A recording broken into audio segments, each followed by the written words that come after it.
Iniciamos hoy con mucho gusto, con mucho agrado. Esta es la clase inicial y que pues esperamos poderles acompañar pues eso, en el transcurso, ¿no? de la exposición. Yo vengo ahora justo a presentar el curso, a darle esa primera introducción. Hola Paolo, hola Maricruz. Hola, hola. Y bueno, pues digamos también para que de alguna forma estemos en contacto, porque el responsable, el encargado de este curso era, lo comento para que igual también lo tengan ustedes en el radar, el doctor Juan Abelardo Hernández. Entonces, es importante que lo comente yo porque la idea de los diplomados es que cada diplomado tiene un coordinador y el coordinador está siempre al tanto de lo que va sucediendo a lo largo del curso y va revisando los trabajos finales y va supliendo ausencias, va supliendo también algún tema que haya problemas en la impartición, ¿no? O sea, si alguien de los otros profesores requiere quizá de una presentación, etcétera, ¿no? Pero el doctor Juan Abelardo se va al TEC de Monterrey justo en estos días. Entonces, voy a entrar, digamos, al quite. Estamos ahora reorganizando para asignar a alguien más de los profesores este diplomado, ¿no? Pero entonces, también de alguna forma como profesor recurrente de este diplomado y pues igual como jefe de la unidad de investigación y conociendo también esta articulación que se arma entre los diplomados que yo denomino formativos, como es como es el de argumentación, como es el de ética, como es el de pensamiento crítico, como es el de epistemología, que podríamos casi llamarlos de la rama, fíjense, no se me había ocurrido, especializada en filosofía, ¿no? O teoría del derecho electoral. Entonces, si estuviéramos en el posgrado Derecho de la UNAM, esto les estaría ya casi llevando a a esa parte especializada de la filosofía y teoría del derecho, en este caso electoral, ¿no? Entonces, la lógica jurídica como una herramienta que se considera indispensable en la formación del abogado, de la abogada, ¿no? Y vamos a problematizar un poco para que esto les sirva de insumo a lo largo del curso, para que ustedes puedan después preguntarle a las profesoras y profesores que acudirán aquí a impartir los diferentes módulos y secciones del curso, les puedan preguntar a propósito de los planteamientos que hoy haremos, ¿no? Ese quizás sea el más interesante e importante. ¿Por qué en 2023 seguir estudiando la lógica? Yo creo que es una pregunta que daría hasta daría para un libro, daría para una tesis, daría para un podcast, daría para una entrada en un blog, ¿no? Porque justo mi trabajo, mi labor de esta tarde es problematizar, ¿no? Uno, en una coyuntura que nos encontramos, yo sumaría hasta lo de los libros de texto. Porque una digamos, de las grandes polémicas que se detonaron a partir de los libros de texto es de un lado, dicen la ausencia de una gran porción de materiales relacionados a la matemática, ¿no? Entonces, estoy aquí especulando, ¿no? Yo ya vi un poco el contenido de los libros de texto, pero ahorita me estoy haciendo el planteamiento junto con ustedes, así que no hay nada en que yo les aventaje, ¿no? O sea, simplemente la pregunta sería, ¿y qué tanto de conocimientos lógicos hay en esos nuevos libros de texto, ¿no? Esa sería una buena pregunta, ¿no? Es decir, y eso nos lleva a qué formación tuve yo en la educación elemental y posterior que tuviera que ver con la lógica. Y sigue girando todo en torno a mi pregunta inicial, ¿no? ¿Por qué la lógica en 2023? Y luego está, o sea, esa es una coyuntura que es muy inmediata, que es muy nacional, que es muy nuestra, ¿no? Pero está la otra coyuntura que ya tiene más rato, que es, digamos, ciencia y pensamiento paracientífico o anticientífico, no sé cómo llamarlo, ¿no?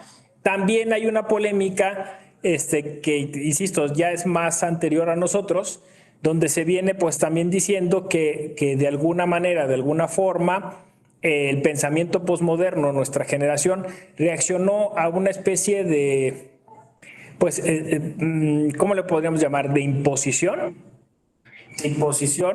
que tenía que ver con eso, como una especie de racionalismo o de hiperracionalismo, de exceso, ¿no? De un tipo de lógica, ¿no? De la lógica formal. Y por eso es que, digamos, la reacción es de manera dialéctica y así, igual que como con los libros de texto, la respuesta es que no habrá otro modelo, no habrá otro sistema de pensamiento, ¿no?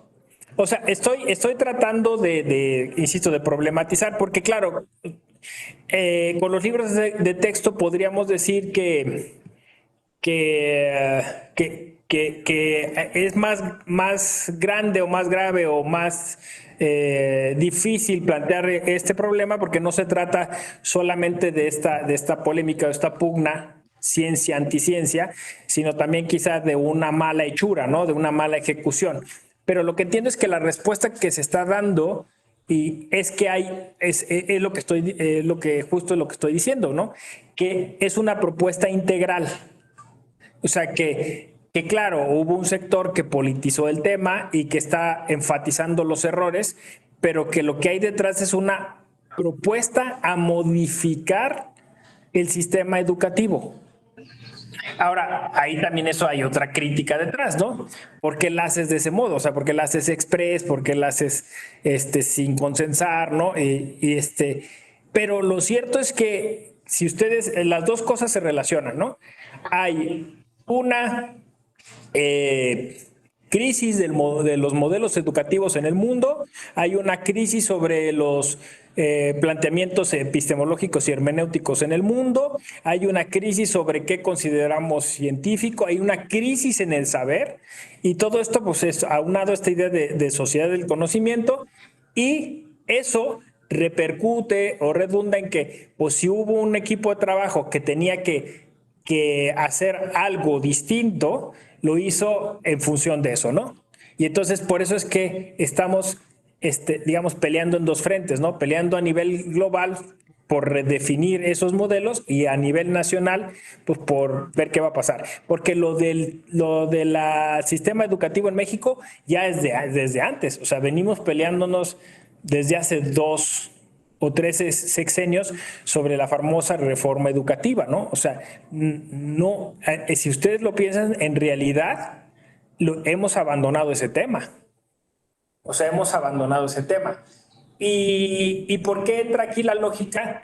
Porque finalmente, insisto, ese modelo que se denomina occidental o ese modelo que se denomina moderno o ese modelo que se ilumina, que se denomina, perdón, ilustrado o iluminista, o sea, es un modelo heredado de los siglos XV, XVI, XVII, pues es un modelo que tenía como base la lógica, ¿no? El famoso quadrivium, ¿no? Entonces, la lógica estaba ahí como uno de los saberes fundamentales para la estructuración del saber social, ¿no? O sea, todo lo que tenía que ver por ahí tenía que pasar por la lógica. Entonces, claro, eso nos lleva a otro problema que ustedes también tendrán que ir arrastrando a lo largo de este curso. Es la lógica planteada ya desde la clase que sigue, es la lógica planteada en el siglo XVIII, por ejemplo, para el establecimiento del Estado moderno. Fíjense, lo que estoy diciendo no es nada, como si se extrapolado o así raro, ¿no? O sea, el Estado moderno es racionalista y como racionalista pues se basó en una estructura que supuestamente respeta o emula la lógica formal, ¿no? Entonces, pues hay jerarquía, verticalidad, hay, o sea, unas cosas que en teoría tienen que llevar a matematizar la vida pública, ¿no? Y me estoy refiriendo a Leibniz sobre todo, ¿no? Entonces, hay una serie de filósofos modernos que tendrían a la lógica como una especie de conocimiento necesario, indispensable para la formación de todo lo público, o sea, del Estado moderno, ¿no? Es un temazo, ¿no? Lógica y Estado moderno.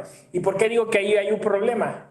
Esta reformulación de la lógica, o sea, respeta, considera, entiende, reinstituye esa lógica como la consideraban los clásicos griegos. No, esa es una pregunta que ustedes tendrán que ir respondiendo, ¿no? A lo largo de las clases. Porque, fíjense, yo no estoy haciendo la típica exposición lineal, ¿no? Estoy saltando así en el tiempo, pero porque estoy jugando con los clichés, ¿no? Sí, cuando en los libros de texto, insisto, no he visto esa parte concreta, he visto otras cosas, lo que me interesaba era la cultura cívica, la cultura democrática, ¿no? Todas estas cuestiones. Pero no sé cómo se trata este tema, pero si en los libros de texto aparece esto de la lógica siempre, por un cliché, pues se remonta a Aristóteles, ¿no? Y en términos de lógica jurídica, que ese es otro problema en el que nos vamos a meter, si la lógica jurídica es lógica, siempre, o sea, acabamos con otro cliché que es el silogismo, y el silogismo como una explicación atribuible a Aristóteles. Entonces, ¿qué tanto de esa lógica moderna constitutiva del Estado moderno era o no aristotélica, o es una reformulación, o estaba ligada o no a toda a ese corpus aristotélico, en el que Aristóteles también incluía la política, ¿no? O incluía la retórica. Entonces, por eso, fíjense, en este amplio recorrido, cuando hoy, otro cliché, ¿no? Hablamos de argumentación jurídica, pues entonces dicen, argumentación jurídica no sin lógica, ¿no? O sea, es decir, quieres saber de argumentación jurídica, primero tienes que estudiar lógica, y eso se lo he escuchado a un montón de profesores, ¿no? Entonces, y la lógica aristotélica, y de la lógica aristotélica específicamente dentro del libro de la lógica, el silogismo. Y ya desde Aristóteles se hablaba de las falacias, y ya desde Aristóteles se clasificaba el pensamiento. O sea, pensamiento correcto, pensamiento incorrecto. Todos esos clichés llegamos hasta aquí. Y llegamos a una pregunta, que esa es siempre la que más me gusta, ¿no? Yo lo planteé en términos abstractos, pero aquí la verdadera pregunta es ¿por qué Maricruz, por qué Paolo, por qué Francisco, por qué Dante, por qué Perla, Margarita se inscribieron a un diplomado de lógica? ¿No? O sea, decir, ¿qué esperan escuchar? ¿Qué esperan encontrar aquí? Entonces, y a lo mejor están o estamos dentro de ese cliché, estructurar mi pensamiento, ¿no? Tener una fórmula para organizarlo y poder hablar de manera coherente y correcta, ¿no? O sea, y seguramente, porque esto está, fíjense qué interesante, pero está muy padre porque en la mañana que estaba yo hablando con la maestra Gabriela Cosío y le estábamos convenciendo de que también le entrara a estos temas de lógica, y ella me dijo así: ay, no, a mí no me pongas a hablar de lógica. Pero es interesante porque hay una especie también, o sea, así como hay una especie de prestigio en la lógica, es decir, quien estudia lógica tiene de alguna forma una especie de ventaja comparativa sobre el resto que no la tiene, ¿no? O sea, tendría mayor control sobre eso, sobre lo que piensa y lo que habla. También hay una idea de que la lógica es complicada, es intrincada, es rebuscada, ¿no? Requiere de un amplio trabajo especulativo. Entonces, esa reacción tan natural de Gaby Cosío, decir, no me dejes hablar de lógica, Y yo, o sea, lo que hice de inmediato fue ver el temario y le dije, oye Gaby, pero tú podrías hablar de lógica política. Y me dijo, no, pero es que en política no hay lógica. Ya estás hablando de lógica. Dije, entonces no es tan complicado. O sea, entonces sí sabes de lógica. Porque si me estás afirmando que tú consideras que no hay lógica en la política, entonces ya estás partiendo ya estamos reflexionando lógicamente de una premisa, ¿no? Entonces, y es interesante porque efectivamente, y le dije, y tienes razón, porque efectivamente hay una corriente de pensamiento que se llama la no lógica, que dice que efectivamente la lógica política es una no lógica. Ojo, una no lógica que no quiere decir lógica informal. Porque la lógica informal es la respuesta a todo esto que les he comentado desde el inicio, de decir, la lógica formal obedece a procesos estandarizados de pensamiento. Así, procesos estandarizados de pensamiento, ¿no? ¿Quieres corrección en tu pensamiento? Tienes que seguir estos pasos. ¿Quieres corrección en tu hablar? Tienes que seguir estos pasos. ¿Cuál es el problema? Aquí ya se conjuga todo lo que he estado diciendo hasta hoy, ¿no? Que si tú sigues esos pasos, de alguna manera no solo estandarizas el pensamiento, sino también estandarizas las conductas. Si estandarizas las conductas, entonces controlas. Y si controlas, entonces estás otra vez en el tema de la modernidad y del control, ¿no? Del Estado como control. Entonces, claro, la posmodernidad resulta de la renuncia, del distanciamiento contra los dogmas, los pensamientos únicos, como dice Fukuyama, el fin de la historia, ¿no? Los grandes relatos, y entonces también de los grandes procesos estandarizados. O sea, es decir, cuando decimos es lógico que, o sea, apela a una especie de universalismo, que eso tiene que ver con el pensamiento occidental, ¿no? Esa estandarización, esa homogeneización, ¿no? Pero entonces también, insisto, implica control, implica sometimiento, implica renuncia de alguna forma a un cierto tipo de libertad. ¿Y por qué no lo podemos hacer de otro modo? Entonces la respuesta es porque ahí hay dos respuestas, ¿no?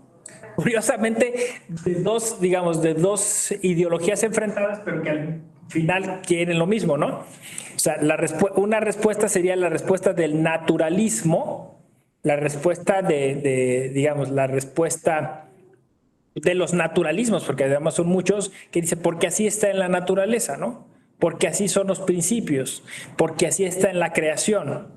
Y habría otra respuesta que es la respuesta de la matemática, ¿no? Que es porque la matemática, que es un saber exacto, así lo demuestra. Pero los dos tocan lo mismo, ¿no? Lo que se llama positivismo y naturalismo. O sea, no jus naturalismo, no jus positivismo, sino naturalismos y positivismos, ¿no? O sea, el naturalismo que dice, seguimos el modelo de la naturaleza, y el otro que dice, seguimos el modelo de las matemáticas, ¿no? Y ahí se juntan, porque los dos a que llegan, hay un modelo.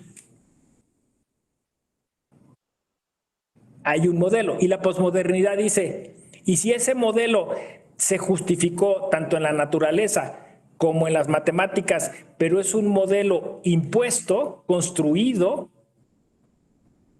justificado sí en un pensamiento que se consideraba indefectible, ¿no? Inamovible, aquí se pone más interesante, pero patriarcal, blanco, ya ven.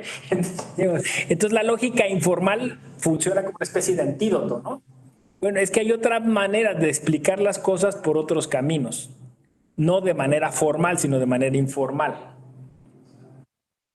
Porque, por ejemplo, el lenguaje sigue reglas de lógica, pero no necesariamente de lógica formal. Porque ahí entonces las y los especialistas en lógica contemporáneos dirían que nos podemos entender sin necesidad de hablar absolutamente de forma correcta. ¿Sí? Sí. Podemos entendernos, ¿no? Podríamos hablar como robots y de manera matemática, pero también podemos hablar de muchas otras formas. Es más, comunicarnos de muchas otras formas sin necesidad a veces de utilizar signos convencionales para entendernos, ¿no? Y ahí es donde se pone interesante porque entonces volvemos o sea, la lógica al final pues necesita de otros saberes, de otras ciencias, de otras cosas, ¿no? Pero ya a este punto ustedes habrán entendido por qué el cliché de que el derecho quiera seguir, o sea, a rajatabla la lógica formal. O sea, ¿por qué quiera ser hijo de la lógica formal el derecho? ¿No? ¿Por qué entonces insistir en un estatuto epistemológico llamado lógica jurídica? Porque, a ver, yo tengo un recurso didáctico para decirlo, ¿no? Que puede ser polémico, ¿no? Pero porque pues al final es una apreciación mía, ¿no? Yo creo que el derecho, cuando se concibe como ciencia, tiene un complejo de inferioridad, ¿no? O sea, es decir, cuando dicen, es que, ¿qué es el derecho, no? Y el derecho le cuesta mucho trabajo asumirse como ciencia social o peor aún como una humanidad, aunque curiosamente se trabaja con personas, ¿no? El derecho quiere asumirse casi como una ciencia exacta, ¿no? Y entonces, cuando empieza a tratar de defenderse y exponer y decir, sí, somos ciencia, entonces tiene este complejo de inferioridad y dice, y queremos ser casi una ciencia exacta. Entonces, como quieren ser una ciencia exacta, dice, ¿y qué hacen las ciencias exactas? Emulan la matemática. Entonces dice, necesitamos tener fórmulas, necesitamos tener números, o sea, necesitamos diagramar y graficar el derecho como si fueran procesos, como en la matemática, infalibles. ¿Ven? O sea, no sé si se ve o se visualiza esta parte que estoy diciendo de este complejo de inferioridad. Y por eso el derecho se representa como ley. Ojo lo que estoy diciendo, el derecho se representa como ley. La ley es la representación del derecho. El derecho es algo más. Y cuando se representa como ley, curiosamente se representa a través de números. Números que juntos hacen fórmulas, ¿no? O sea, y que siguen la estructura del silogismo, ¿no? O sea, porque el hecho uno se resuelve con el artículo 453 del código tal. Que si tú los sumas, si tú los articulas, ¿no? Entonces tienes una conclusión, dos premisas, tienes una conclusión, ahí está el silogismo, que te lleva a otro número, ¿no? La sentencia 2 del 2023. ¿Se fijan? Entonces, por eso, esta cuestión que es pues casi como psicoanalítica, porque casi nunca, o sea, ¿por qué nos raya a los abogados y a las abogadas hablar en esos términos, no? Margarita Hernández, si el derecho no es ciencia exacta, derecho. Sí, yo también lo considero. O sea, yo considero que el derecho primero es una ciencia extraña, ¿no? Es una ciencia, bueno, Gödel diría es una ciencia no lógica, porque es una ciencia que al final construye su propio sustento científico, ¿no? Y eso es lo que dice Gödel, que pues es justo lo que no se puede hacer, ¿no? O sea, no puedes, o sea, no puede, de alguna manera no puede ser juez y parte, ¿no? O sea, no dice, soy ciencia porque yo determino qué es ser ciencia y qué es ser lo científico. Entonces, si es ciencia, pues sí, pero en sus términos, ¿no? Y por tanto, entonces, es un saber, pues eso, distinto, peculiar, no sé cómo podríamos decirlo, ¿no? Pero lo cierto es que, aunque eso es Eso nosotros lo podemos analizar aquí en una clase de manera crítica, pues la realidad es que en la historia, en el contexto y en la justificación del poder, sí se requiere que el derecho tenga este prestigio casi matemático. O sea, es decir, se piensa que eso da seguridad jurídica. O sea, que si se siguen esos procesos estandarizados, entonces cuando a alguna persona le toque estar en un supuesto jurídico, la respuesta es matemática.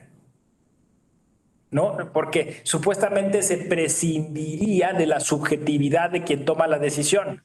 Por eso entonces, ya entenderán, por eso todo este problema o esta enunciación del positivismo jurídico, decir, los jueces son boca de la ley. Claro, porque lo que tienen que hacer es formular el cálculo matemático que lleva a esa conclusión exacta, ¿no?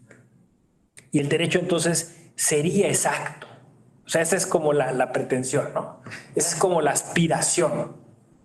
Ese es como el sueño húmedo del derecho, ¿no? Me explico. Es decir, y claro, esa crítica es muy interesante, ¿no? Porque lo que decía Margarita, ¿no?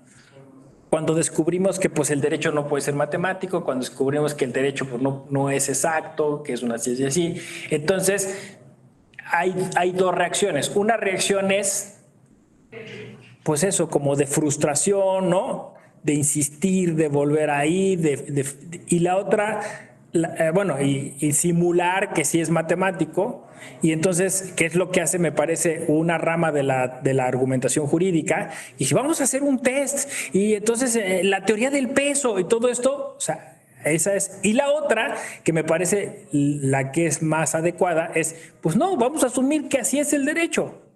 O sea, que el derecho es un saber que requiere de un conocimiento integral y que requiere de considerar que son personas las que lo operan y que son personas las que son destinatarios de esa operación.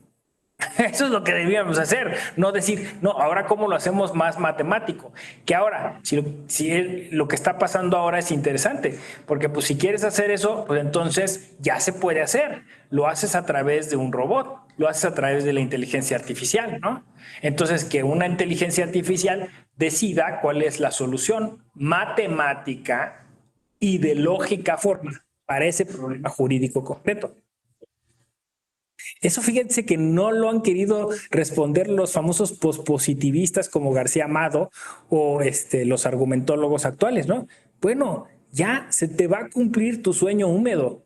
Ya va a haber una tecnología que va a hacer lo que tú decías por años que se tenía que hacer. Entonces ya esté a un lado. ¿Para qué das clases? O sea, ¿para qué cobras cursos tan caros que ya hay una IA que hace eso?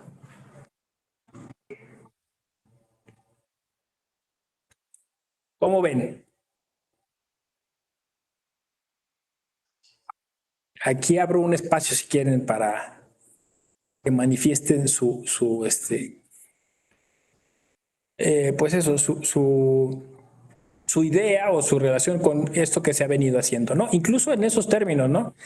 ¿Qué expectativa tienen de este curso? ¿Qué esperan encontrar aquí? ¿Qué piensan que va a pasar? ¿No? Y con eso, o sea, la lógica que huecos formativos o informativos podría llenar, ¿no? ¿Cómo ven? A ver, cuéntenme.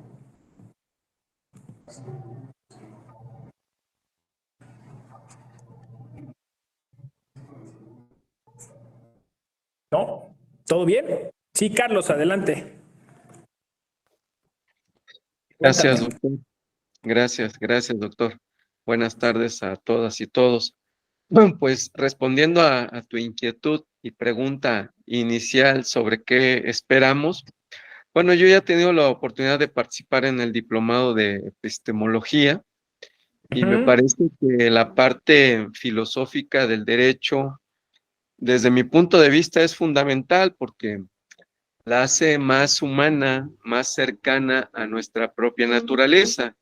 Y en ese contraste que nos compartes de la inteligencia artificial, de intentar hacer al derecho una ciencia exacta, me parece que a lo mejor para algún tipo de asuntos, por ejemplo en China, que tienen tantos asuntos que resolver en materia mercantil, por ejemplo, que se cumplan ciertos prerequisitos y solo la variable sean los montos, pues a lo mejor te puede ayudar la inteligencia artificial para resolver algún tipo de acuerdos, de sentencias o como lo denominen allá, ¿no? Pero pues la esencia para mí del derecho radica en las distintas filosofías que concurren en este avance civilizatorio, doctor, porque pues no es lo mismo el derecho en la época de los romanos que el derecho en el siglo XXI. Y todo lo que ha pasado en ese periodo de tiempo y en nuestra sociedad que nos autodenominamos occidentales, pues es muy, muy enriquecedor, sobre todo cuando hacemos estas prácticas de derecho comparado. Y me parece que si en el diplomado encontramos estas vetas filosóficas, pues nos van a ayudar a entender mejor la correlación que tiene un derecho, sobre todo humanizado, y de cara a una evolución permanente, ¿no? Por eso matematizarlo o hacerlo rígido me parece harto cuanto difícil, doctor, compañeras y compañeros, ¿no? Yo creo que la propia naturaleza humana es cambiante, el derecho también es cambiante, y para tomar ahora sí que la vanguardia en este proceso civilizatorio hay que ser muy creativos, siempre entendiendo que hay un origen filosófico en las actuaciones que tenemos el día de hoy, doctor. Eso espero encontrar y seguramente así será. Muchas gracias. Es cuanto, doctor. Gracias, Carlos. Sí, qué bueno que lo expresaste así, porque, digamos, tú fuiste vocero en este momento de nuestras preocupaciones al iniciar o proponer un diplomado en lógica jurídica en la Escuela Judicial Electoral, ¿no? Por eso quería escucharles, porque o sea, fue justo eso nuestra preocupación, ¿no? O sea, ¿qué tendríamos que enseñar en ese diplomado? ¿Qué tendríamos que poner ahí? ¿No? Y claro, como fue elaborado por varias mentes y varias manos, pues sí, como dijiste tú, va a estar lo tradicional, lo que se debe conocer, lo que se debe saber, ¿no? Sobre el pensamiento aristotélico, pero también justo va a estar esa otra parte, ¿no? De, digamos, de esto que como generación pues nos toca discutir. O sea, no solo, o sea, digamos, trascender esa idea de que la lógica tiene que ser sí o sí la base del derecho y tiene que ser sí o sí la base de un derecho concebido como un proceso cuasi matemático. Y entonces, como pues eso le pasa a nuestra generación que dice, no, pues es que justo estamos hablando de humanizar al derecho, entonces, pues resulta entonces que sería complicado hacer un diplomado de lógica donde se dice, aquí lo peor que les puede pasar es pensar el derecho desde su humanidad. Hay que pensarlo desde un proceso, ¿no? Desde un estándar, ¿no? Entonces, podría parecer contradictorio. Entonces, la solución que encontramos, o al menos la que yo encuentro, es que a lo largo de este diplomado tendríamos que estar resignificando la lógica.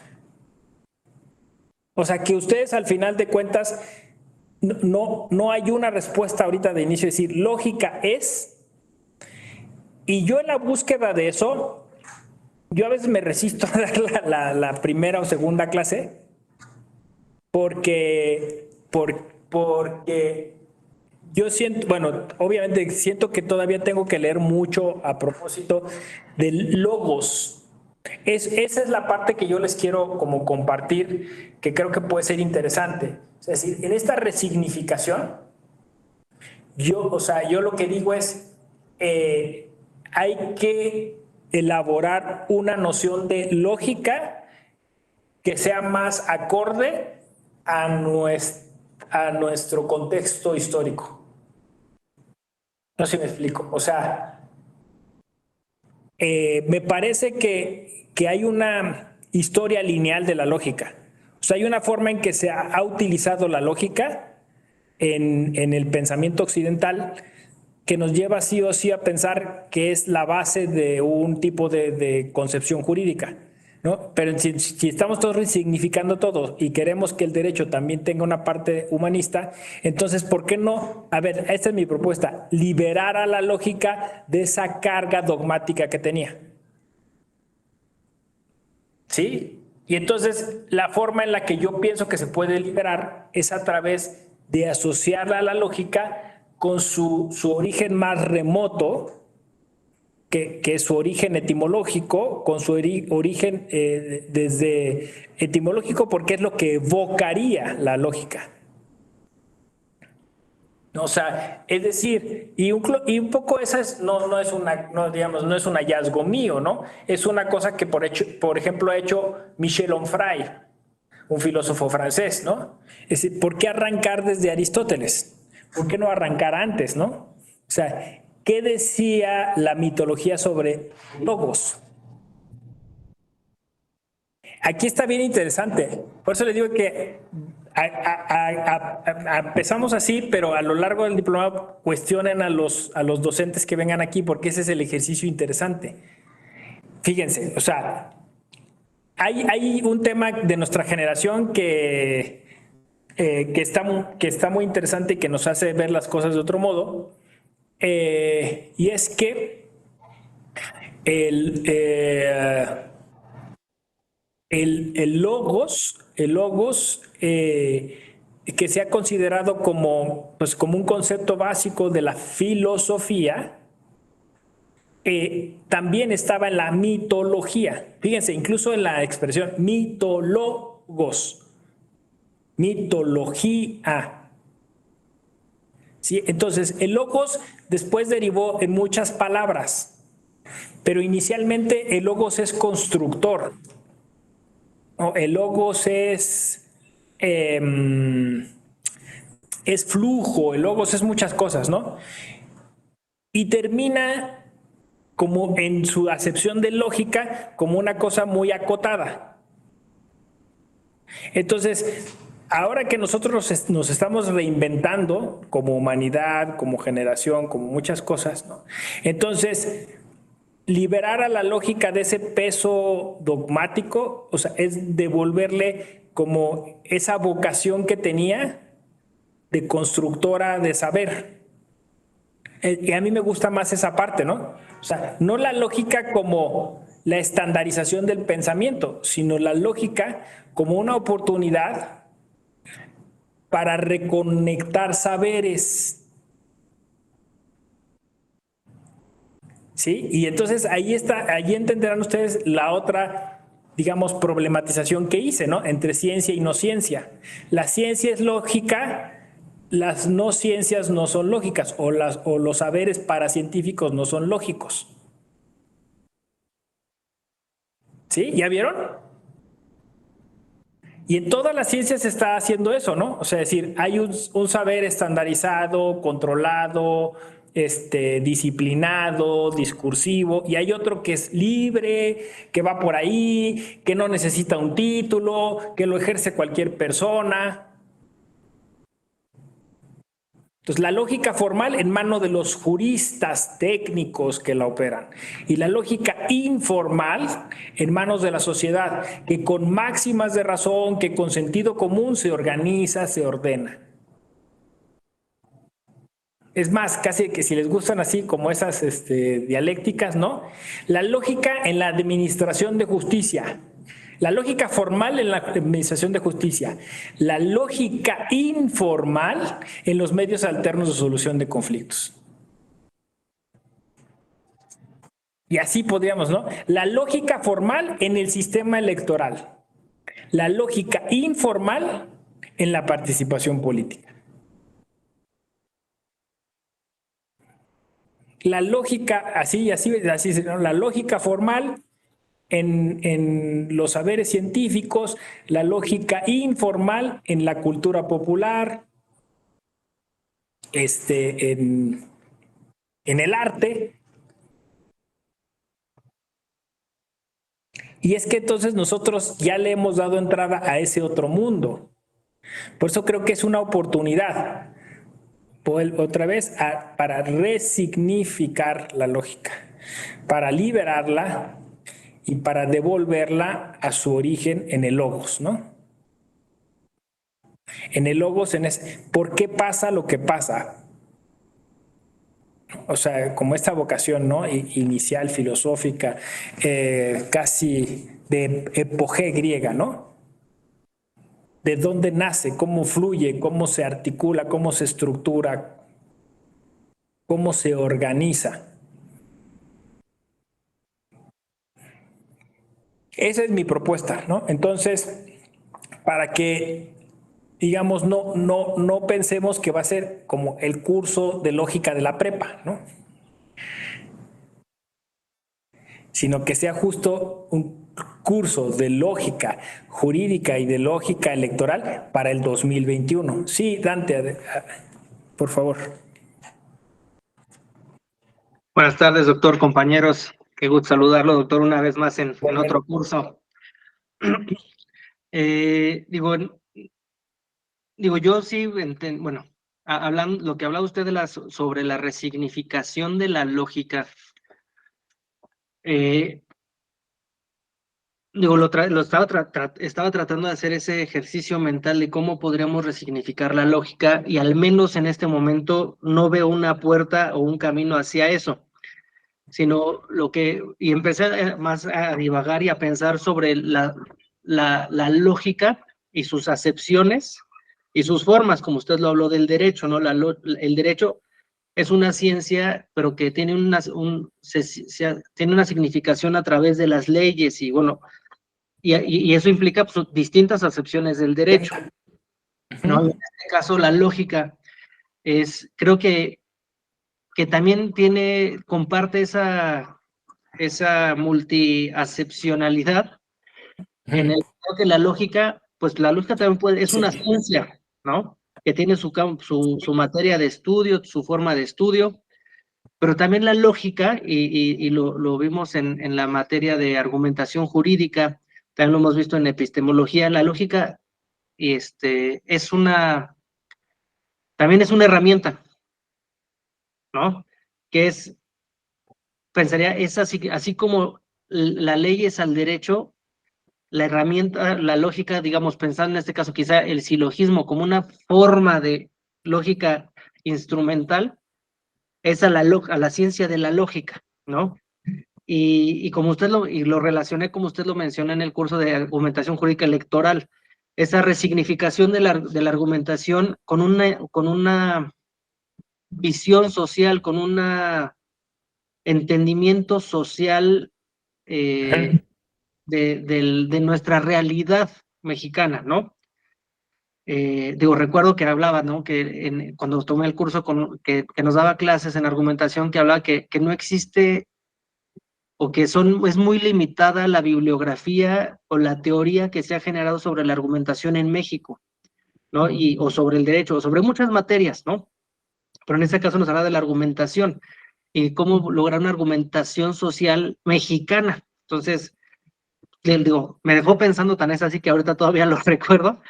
Y creo que también el punto sobre la lógica electoral, pues lleva esa misma connotación, cómo aplicarlo a los casos o a las situaciones de representatividad, de voluntad popular, se me fue la palabra, pero que es en un sentido colectivo, porque realmente utilizamos la lógica, como usted lo mencionaba ahorita, en un sentido cotidiano, ¿no? Para las cuestiones del día a día. Si toco el fuego me voy a... Es lógico, ¿no? O sea, pero lo hacemos en un sentido individual. Entonces, esa resignificación de la lógica, es lo que le decía, me cuesta trabajo, sobre todo porque históricamente desde la prepa, el significado de la lógica es una operación mental deductivo-inductivo, ¿no? Darle una significación diferente, al menos ahorita me está costando bastante trabajo, y espero que a lo largo del curso sí poder ir contestando esa pregunta y digo, para ver si es posible o no es posible. Digo, yo creo que ya lo veremos, y si no, usted ya espero que nos pueda ayudar con la solución a ese planteamiento. Pero sí está muy Sí, interesante ese planteamiento. sí, sí, Dante. Esa es la idea, porque a ver, les voy a pues ya quien me ha seguido en otros cursos, y eso, pues tiene, digamos, el plus, ¿no? De poder, digamos, articular otras cosas que he dicho, porque al final, pues, se van como engarzando todas esas cosas, ¿no? Y sí, mi preocupación, mi principal preocupación es quién fija el estándar. ¿No? O sea, porque tú dices, esto es lógico. Y la segunda pregunta, la siguiente pregunta es, ¿en función de qué? Así, ¿no? O sea, decir, o esto es ilógico, y lo mismo, ¿en función de qué? ¿No? Es decir, es lógico porque está imitando, está replicando, está repitiendo, está siguiendo el proceso, ¿no? Pero el tema es que hoy, justo como estamos pensándolo todo, o sea, repensándolo todo, entonces eso en función de está siendo hoy dinámico, está flexible, ¿no? O sea, eso es lo que hoy llamamos el relativismo, ¿no? O la relatividad. Pues en función, podríamos decir que es un tema además de democracia, ¿no? En función de lo que determinemos. Y cómo lo vamos a determinar es también un problema lógico en función de un modelo en el que estemos de acuerdo. Y si ese modelo deja fuera algunos, ¿cómo tenemos la capacidad para modificarlo? Entonces, tienes razón, lo que antes era muy sencillo porque pues es en función de este modelo que siempre ha sido así, ya no lo es. Hasta el modelo lo tenemos que discutir. Sí, claro, entonces el decir, o sea, sí, entiendo perfectamente, porque justo es como un poco la orfandad que sentimos en esta etapa relativista o posmoderna, ¿no? O sea, antes es que es lógico y ya no tenías que decir más, ¿no? Pero ese es lógico en función de qué, de lo que tú piensas. No en función de lo que pienso yo, sino de lo que piensa la mayoría. Demuéstramelo. ¿Y quién es esa mayoría? Sí, más o menos. Y justo lo que mencionaba ahorita, digo, ese ejercicio que acaba de hacer, pues a mí me parece muy interesante porque es un ejercicio también de pensamiento crítico. O Exacto. sea, sí, o sea, o sea, digamos, lo que decía ahorita es A más B es C, porque la lógica lo dice. Sí, pero ¿quién puso ese estándar? ¿Quién denominó a A? A. ¿Quién denominó a B? B. ¿Y por qué vamos a denominar C, C? O sea, ¿por qué C va a ser C? ¿Por qué no C le ponemos D? ¿No? Digo, es un pensamiento, o sea, es criticar el porqué de las cosas, aunque tengan un sentido lógico, y que al final del día, creo que es el ejercicio más importante dentro de la función jurisdiccional. A ver, ya vi que el hecho es este, ya vi que, bueno, el derecho es este, ya vi que el hecho es este. En apariencia se relacionan, pero ahí está la función lógica de pensamiento crítico, de las máximas de la experiencia, de la sana crítica, bueno, todo lo que, de hecho, bueno, la lógica es parte de la instrumentalidad de la sana crítica, ¿no? Entonces, Exacto. ¿por qué esto? ¿Por qué, o sea, por qué ok, aparentemente tenía el arma homicida, estaba en el lugar de los hechos, o sea, muchas cosas que pueden ser lógicas y que indiquen que se cometió un delito, y si no, y si pasamos por alto ese ejercicio de pensamiento crítico, puede ser que omitamos o más bien condenemos a un inocente, ¿no? O los ejercicios que luego nos ponen, sobre todo de los casos reales en materia electoral, si ven a una persona atrás de un poste con un fajo de billetes a media cuadra de la casilla y que hay una fila de personas, pues la lógica nos indica que pues es alguien que está comprando el voto. Pero ¿cómo hacemos esa demostración en una situación procesal para que realmente se pueda evidenciar una realidad que para nosotros es lógica, pero para el juez en su lógica jurídica, nos va a decir, sí, puede ser que sí, pero hay un vacío que no me estás demostrando, hay una parte del derecho probatorio que no estás generando, ¿no? Entonces creo que sí es muy importante todos estos aspectos de la lógica, cuestionar la lógica, digamos, pensaría epistemológicamente o desde el pensamiento crítico, para tratar de, como usted lo propuso, resignificar la lógica. Exacto. Ese es justo el tema, ¿no? Es decir, trascender esa como simplicidad, ¿no? Que podría existir, ¿no? Justo en el ejemplo que tú pusiste, ¿no? O sea, usando de manera coloquial, ¿no? Las palabras, ¿no? Es decir, a ver, hay una persona afuera de una casilla en un día de elecciones, ¿no? Está con un fajo de dinero, se le acerca a las personas que van a votar y vemos que les dice algo y luego les da un billete de 50 pesos. Y la persona entra y vota, ¿no? Y entonces van a decir, ¿es lógico pensar que esa persona está comprando el voto? ¿No? Entonces uno ve, como dices tú, si estoy siguiendo, ¿no? Sí, es lógico, ¿no? Pero de ahí no se deriva que muchas otras preguntas, ¿no? ¿Cómo lo demostramos? ¿Es eso o no razonable? ¿No? ¿Es eso o no incorrecto o delictuoso? ¿No? O sea, si está cometiendo un delito, ¿no? Entonces ya de ahí derivan otras preguntas, ¿no? Que no necesariamente se responden en términos lógicos, ¿no? O sea, es lógico en un sentido, o sea, lógico en el sentido, como dices tú, que de un acto deriva otra cosa, ¿no? Pero no es, en otro sentido no es lógico, o sea, no es lógico pensar que realmente pasa eso, ¿no? A lo mejor les está diciendo que les paga por después hacerles una encuesta después, ¿no? No sé, a lo mejor sí les paga, pero ellos de allí no se deriva que necesariamente voten, pero eso no implica que él no esté cometiendo un delito. O sea, hay muchas cosas, efectivamente. Pero fíjate, tú hiciste un ejercicio muy interesante, porque esas cosas casi nunca se piensan en términos de un contexto real, se piensan en términos de un diseño, ¿no? O sea, es decir, lo va a pensar el que lo tiene que estructurar dentro de una demanda, de un escrito, o dándole respuesta, o dentro de una sentencia, ¿no? Entonces, dice, pues es que a mí lo único que me debe importar es el hecho, ¿no? Como está descrito aquí.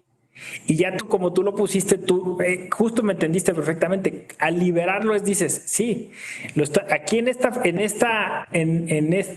este cálculo está bien. Es lógico que esto pase.